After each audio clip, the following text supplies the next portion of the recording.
Salute to America celebration drew thousands to the mall despite some rainy weather for a celebration that featured fireworks, tanks, and dazzling flyovers by the Blue Angels. Critics feared the event would devolve into a partisan rally, but the president steered mostly clear of politics, highlighting our country's unique history and those who sacrificed to make the American dream a reality. Today we come together as one nation with this very special salute to America. We celebrate our history, our people, and the heroes who proudly defend our flag, the brave men and women of the United States military. As we gather this evening, in the joy of freedom, we remember that all share a truly extraordinary heritage. Together, we are part of one of the greatest stories ever told, the story of America. It is the chronicle of brave citizens who never give up on the dream of a better and brighter future.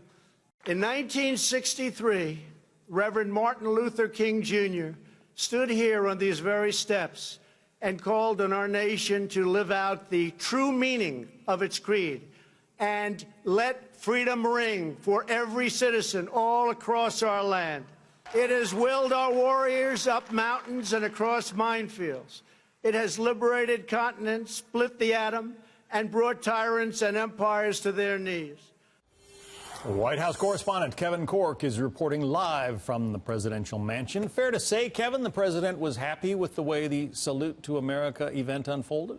Yeah, I'd say manifestly so, John. And to be clear, I mean, from the tweets to the reaction to his speech, the wet weather notwithstanding, I think it's fair to say the president was very pleased with how the Salute to America all worked out yesterday. It was quite an event and something to see for the American people. Not to be sort of unfair to suggest that everybody in the crowd was there for the event itself. A lot of folks just want to see the fireworks. But no matter the reason for being in the nation's capital yesterday, it was memorable as the president paid tribute to those who not only forged history, he also paid tribute to those who preserve it and preserve the peace.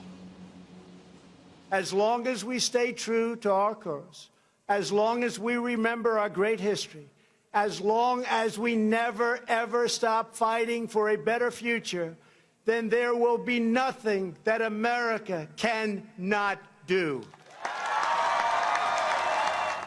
A rousing reaction to the president's comments yesterday, and aside from the music and the speeches and the salutes to the heroes here and in the past, there were a number of flyovers, John, mostly of military aircraft, which really seemed to thrill the crowd.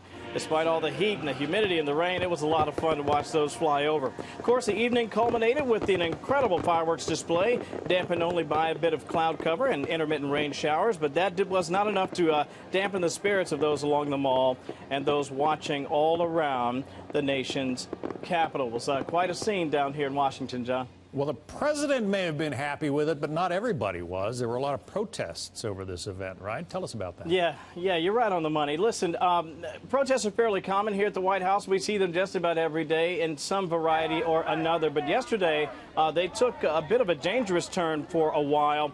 At least one demonstration, John, got so out of hand that protesters burned an American flag, only to be confronted by other Americans. That led to a bit of a dust-up between competing groups, and unfortunately it resulted in an injury to at least one Secret Service officer. A couple of people were arrested following that incident, but that is something we have come to expect here in the nation's capital from time to time, although you don't usually see it get so out of hand over here on Pennsylvania Avenue. By the way, there were some Democratic presidential candidates that were critical of this particular event by the president. They said he was trying to make the holiday all about himself. But if you listen to the comments in the speech, it looked like he steered clear mostly of all that. John, back to you. By the way, will you expect to hear from the president as he makes his way to New Jersey here? If he does say something out there on the South Lawn, I promise to pass it along. But for now, back to you. All right, we'll be expecting him up here in sort of our neighborhood. Kevin Corke. Yeah. Kevin, thank you.